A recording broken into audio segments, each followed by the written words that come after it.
다른 사람의 이야기를 듣는 시간은 단지 호기심을 채우거나 시간을 때우는 것 그 이상의 의미가 있습니다. 말하는 사람의 입장에서는 직접적인 화법이 아니라 간접적인 화법으로 어떤 메시지나 교훈을 전하는 방법, 수단이 될 수 있죠. 하나님은 에스겔을 통하여서 이집트에게 이야기를 들려주라고 하십니다. 역사적인 사건인데요. 바로 아수르에 관한 이야기입니다. 아수르 제국에 대하여 여러분 알고 계십니까? 성경에 등장하는 최초의 제국은 아수르 제국이라고 말할 수가 있습니다. 아수르는 고대, 중기, 신아수르 제국 등으로 나누어 볼 수가 있는데요. 특별히 신아수르 제국은 BC 8세기경에 중동 지방과 지중해 연안을 정복했던 큰 나라였습니다. 들어봤음직한 니느웨라고 하는 도시는 아수르 제국의 수도였었죠. 처음부터 컸던 나라는 아니었습니다.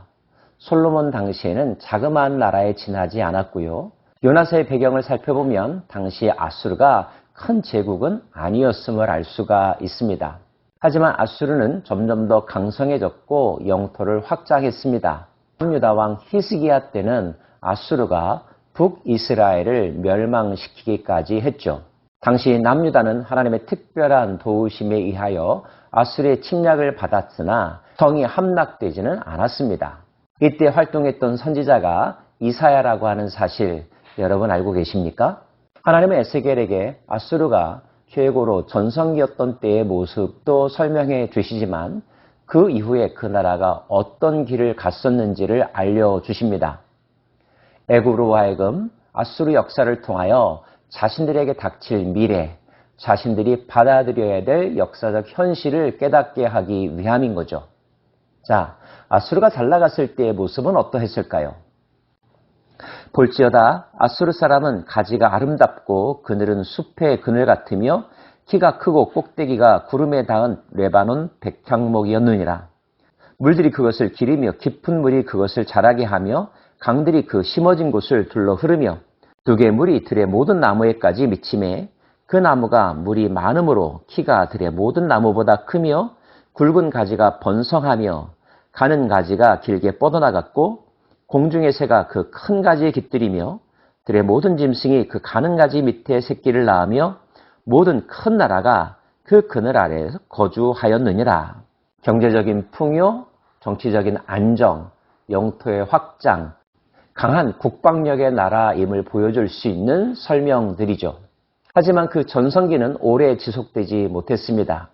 하나님은 말씀하시기를 내가 여러 나라의 능한 자의 손에 넘겨줄지라 그가 임의로 대우할 것은 내가 그의 악으로 말미암아 쫓아내었음이라 말씀하시면서 여러 나라의 포악한 다른 민족이 그를 찍어버렸으므로 그 가는 가지가 산과 모든 골짜기에 떨어졌고 그 굵은 가지가 그 땅 모든 물가에 꺾어졌으며 세상 모든 백성이 그를 버리고 그 그늘 아래에서 떠나매 공중의 모든 새가 그 넘어진 나무에 거주하며 들의 모든 짐승이 그 가지에 있으리니 강성했던 곱게 뻗어나갔던 그 나무 가지가 꺾여진다는 것으로 아수르 제국이 약화되고 무너지고 있음을 설명해 주고 있습니다. 자, 그 이유는 무엇일까요? 그렇게 하심을 통하여서 의도하신 하나님의 뜻은 무엇일까요?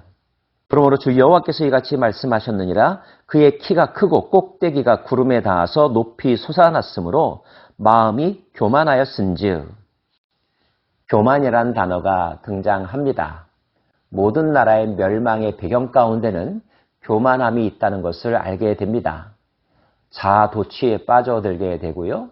막무가내로 자신의 권력을 남용하고요. 다른 사람의 눈에 피눈물을 흘리게 하는 것. 그리고 자기만의 행복에 빠져서 마땅한 도리와 질서와 양심에 어긋나는 일을 서슴지 않고 하는 것. 한마디로 말하면 하늘을 무서워하지 않는 것, 하나님을 두려워하지 않는 것. 이것이 교만함인데 교만함은 넘어집의 앞잡이라는 사실 알고 계시죠? 결국 그 나라, 그 사람은 교만함으로 넘어지게 되었다는 것입니다. 그리고 그런 현상을 통하여서 물가에 있는 모든 나무는 키가 크다고 교만하지 못하게 하며 그 꼭대기가 구름에 닿지 못하게 하며 또 물을 마시는 모든 나무가 스스로 높아 서지 못하게 함이니, 다른 나라들이 그 모습을 보고 교만하면 안 되는구나, 하늘 높은 줄 모르고 기고만장해서는 안 되는구나 깨닫게 하겠다는 것입니다. 결국 아수르는 쇠퇴기에 접어들게 됩니다. 그를 쇠퇴하게 만들었던 세력이 있었는데 그 세력이 바로 바벨론이죠. 아수르는 티그리스강 상류를 중심으로 하여 세력을 확장하였습니다. 바벨론은 유프라테스강 남부를 중심으로 하여 세력을 확장했습니다. 그 바벨론에 의하여 BC 612년 니느웨 성이 함락되었고 BC 609년 아수르는 멸망에 이르게 됩니다. 당대의 중동 사람들은 아수르의 흥망성쇠를 알고 있었을 것입니다. 그리고 새롭게 등장한 강자 바벨론의 기세를 이미 체험하고 있었을 것입니다. 그 이야기를 이집트에게 들려주고 계신 것입니다. 이집트는 아직 실감하지 못했을 수 있으니까요. 하나님은 아수르의 멸망과 함께 아수르와 함께 했던 나라들도 지옥을 경험하게 될 것을 말씀하시면서 너의 영광과 위대함이 에덴의 나무들 중에서 어떤 것과 같은고, 그러나 내가 에덴의 나무들과 함께 지하에 내려갈 것이요 거기에서 할례를 받지 못하고 칼에 죽임을 당한 자 가운데 누우리라. 이집트도 한때 영광스러운 때가 있었겠지만, 에덴과 비교할 정도로 잘 나갔던 때가 있었겠지만 아수르가 무너진 것처럼 너도 무너질 것이라 말씀하고 계신 것입니다. 인류의 역사와 제국의 역사들을 보면 흥망성쇠의 과정을 거칩니다.